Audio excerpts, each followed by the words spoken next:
Number 9. Number 9.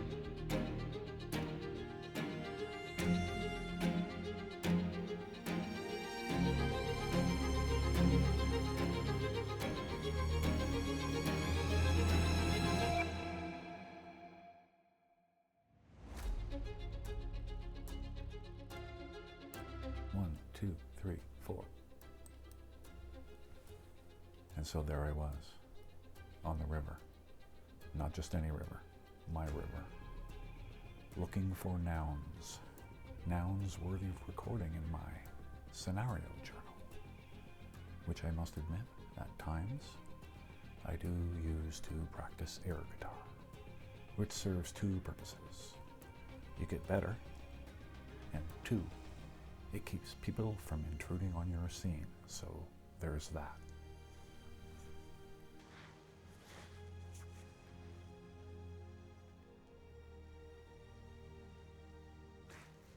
All that looking got me thinking. Number 9. That's us. That's you. And me. There's only been 8 before us. Since a bright and sunny day in Paris, France in 1839. When the open source camera technology was released to the world.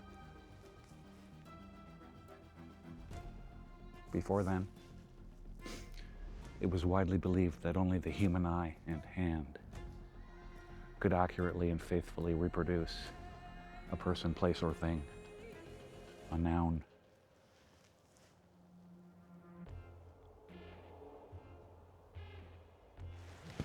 Not exactly what I was looking for. It's been a wild ride since that day in 1839. Like this season. Freezing rain and snow this early in November is made for some impressive subjects.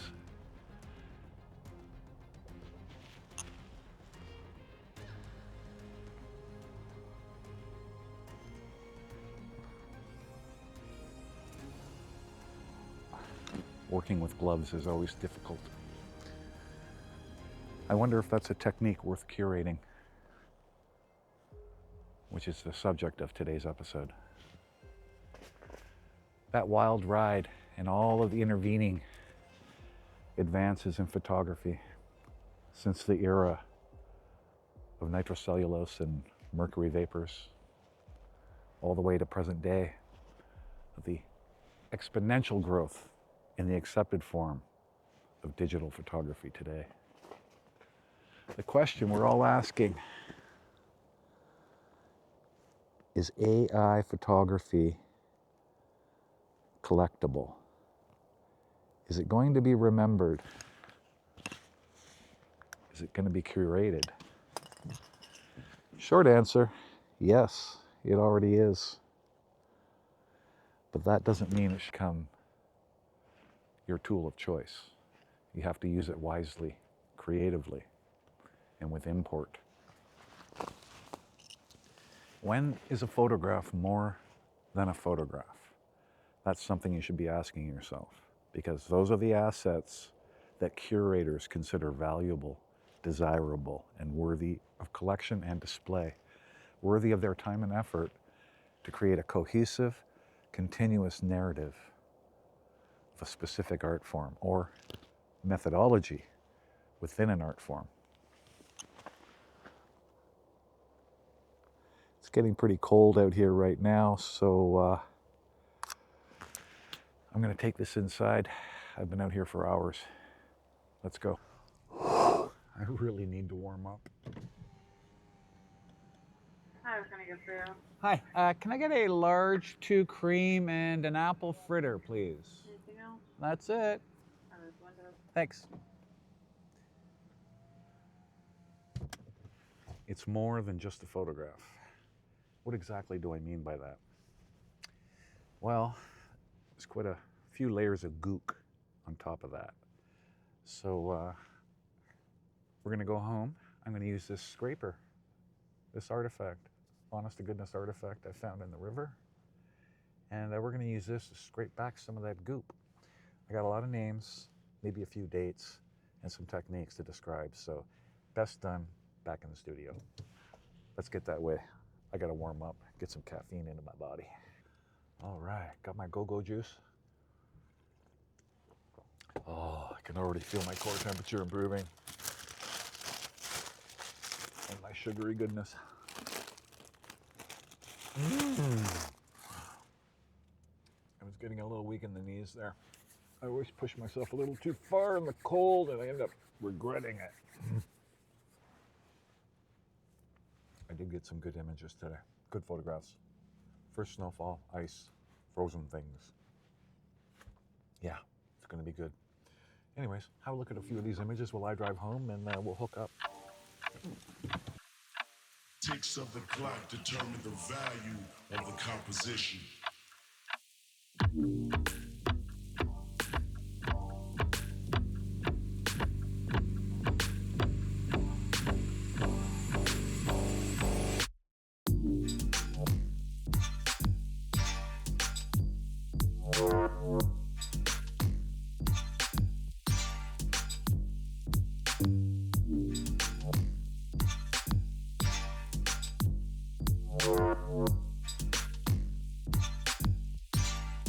New textures.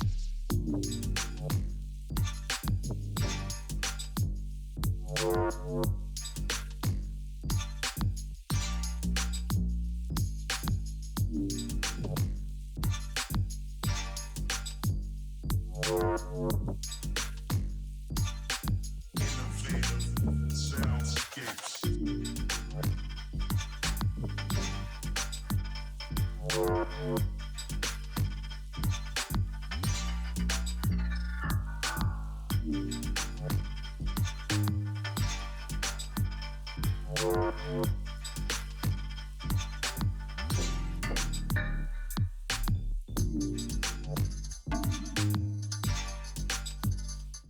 So, it isn't just a photograph.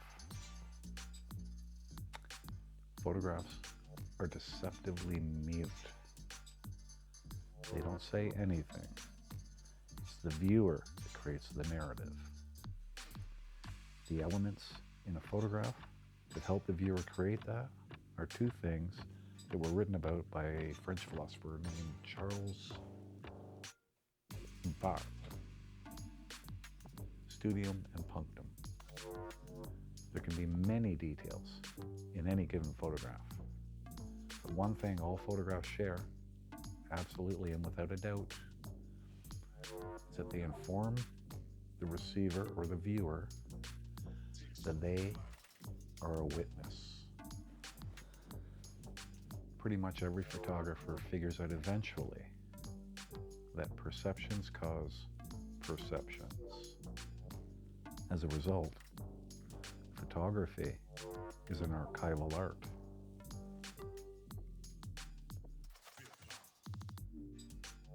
Do you take a photograph or do you make one? Now that's a philosophical conversation far beyond the realm of this present conversation, but it's something that you have to be concerned about, conscious of. Another aspect of photography that a lot of people don't consider, and it's an important one, is that since the dawn of photography over a century ago, printing and reproduction have been in a lockstep relationship with that art form. Being an archival art form, it's not surprising that it is in fact curated. Curation implies a physical space, but not always, as we'll see in a moment. A place where a cohesive and thematic narrative can be constructed. Now, when you're thinking about traditional curation, this of course involves glam. And no, I'm not talking about David Bowie or the movement that he founded. I'm talking about galleries, libraries, archives, and museums. The 4 traditional locales or venues for curation. However, in the 21st century, we've expanded that considerably. And so, I have a list. We already know about glam. Another fast-growing avenue for curation is artist-led. These are self-actualized venues and shows intended for an artist, often himself or herself, to gain notoriety, start conversations, incite dialogue, digital or online curation. This is where a lot of us primarily exist nowadays. These are interactive and distance-focused. There's many, many good examples of this. 2 of my favorites are Alex Kilby, The Passionate Eye, or The Passionate Lens, I should say. The Passionate Lens. Maybe The Passionate Camera. I'll have to verify that and put it on the screen. The other is none other than Tatiana Hopper. Another avenue that a lot of photographers don't exploit, and many are not even aware of, are niche curation. Places like interior design, architecture, real estate, fluffing. These are all quite lucrative avenues, and you should give them some consideration. Discursive is another one. Now, that's moving beyond a physical display, and it's intended to create conversations and develop skills. So think workshops. A lot of photographers do that nowadays. I run the odd one myself, basically under the guise of a kayak expedition. Collection management, that's another one.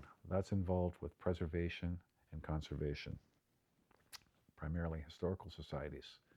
Another place, great source of archival material. So within this context of photographs worthy of curation, we've got 3 primary forms, let's call them. We've got fine art, we've got documentary and photojournalism, and vernacular. Now, vernacular photography is something that's growing in popularity in the perspective of curation. It's drawing the attention, much more serious attention, from the glam sector.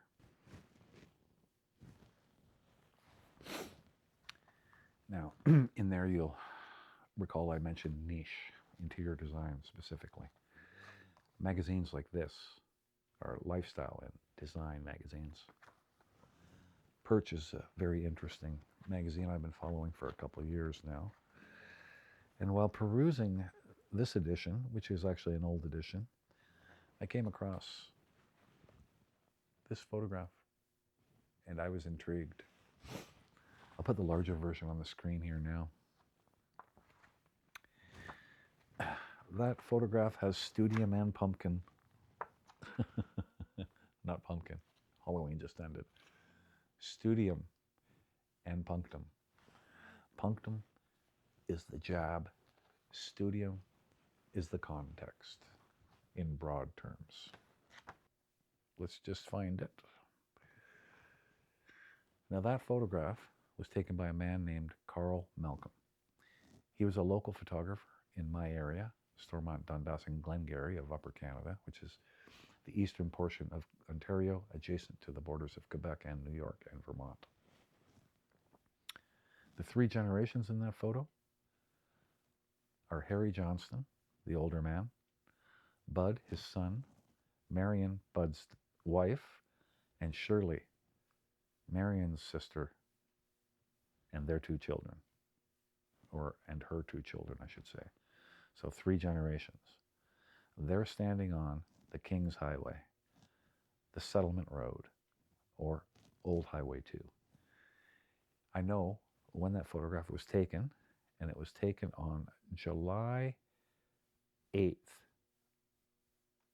1958, the day of an inundation here in this region, when the cofferdams were blown and the St. Lawrence River began to rise. That was a result of the Seaway Project. Now, I was able to figure out who these people were because I could identify something in that photograph. I knew who to call, the curator.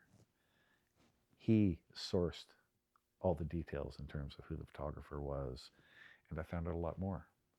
Carl shot on a House of Blood 500 series and some other medium format camera. So at this point, we're not certain what format that photograph is, and it's a little bit beaten up. I haven't laid eyes on the actual physical photograph yet. I will in the spring when the museum opens again. Now, my point in showing that photograph is that Carl is a known unknown photographer. He was in this area for about 10 years, working on a project on the river, very similar to the project I've been working on for the past 10 years, which is all about the river, its environments, and the people that inhabit those environs. People, place, and things. Nouns. That's the key to a good photograph. To establish a studium in the pumpkin, not pumpkin, punctum. Ideally, you have to include all three of those elements in a very finely crafted way. Now, they don't all have to be visible. They can be inferred. The one thing, all of the photographs I've shown you today, all of those photographs, and I would hazard to say even my own, illustrate a basic tenet, something that's absolutely essential in photography, and that is knowing where to stand. And that's where we tie into AI. People like Rufkin Anad,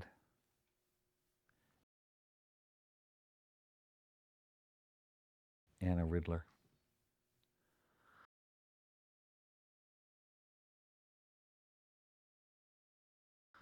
Mimo Atkin,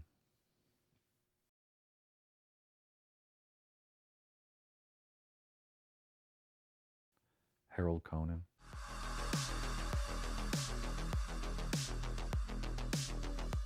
Jonas Lund. All of these people are pioneers in the realm of AI photography. And they're not doing what you see people doing on social media. They're doing something much more profound. Have a look. So with these things in mind, perceptions cause perceptions, and knowing where to stand, like Sally Mann, at a critical time, in the right light, at the right time. That's something I got out of a book I read recently. It was actually a companion piece to a traveling exhibit developed by the National Gallery in Ottawa in conjunction with the Photography Institute, which is sponsored by a bank, which I won't name. Anyways, they started collecting photographs in 1967, and they had a plan. And that exhibition, which is called The Extended Moment, describes the development from inception of this art form we call photography. There aren't a lot of bestsellers in that collection, but they do exist. Weston, Atkins, Mann, Adams, Bresson, anybody you can possibly think of is in that collection. Not necessarily all of their bestsellers, even though, as an aside, perhaps you don't know, but in the 60s, Ansel Adams prints, large prints, were going for $260 to $280. A bargain compared to what they're worth today.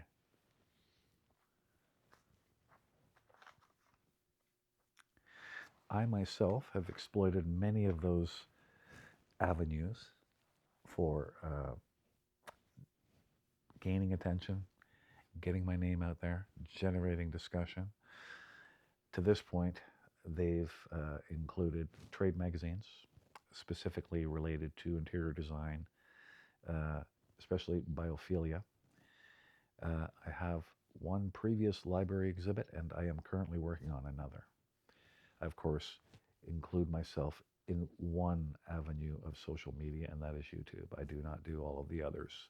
I think that's a waste of time, and I think it's going to burn you out. You're certainly not doing yourself any favors, and you're training AI for free. I wouldn't do that if I were you. Back to my library exhibit. got my frames all ready.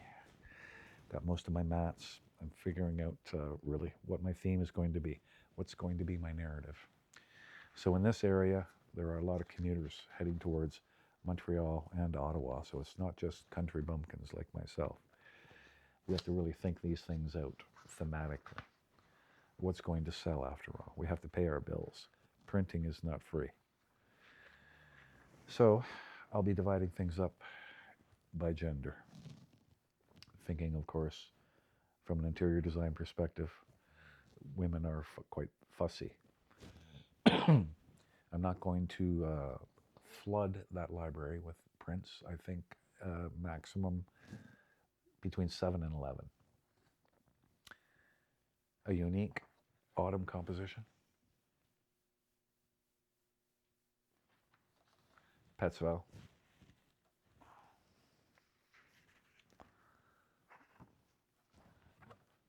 Another Petzval.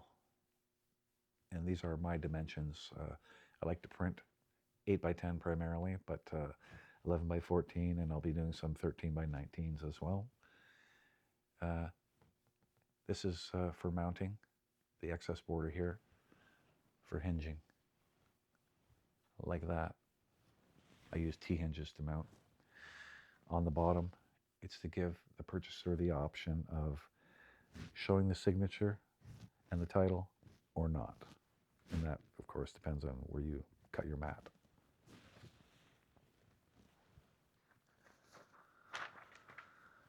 For the men, the stagecoach driver.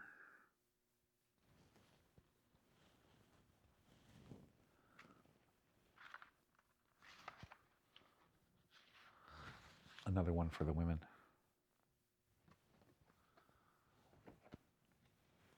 Jingle dance.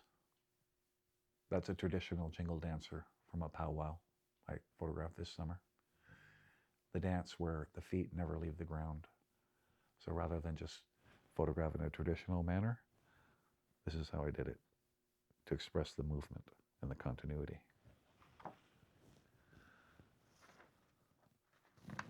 Companion piece.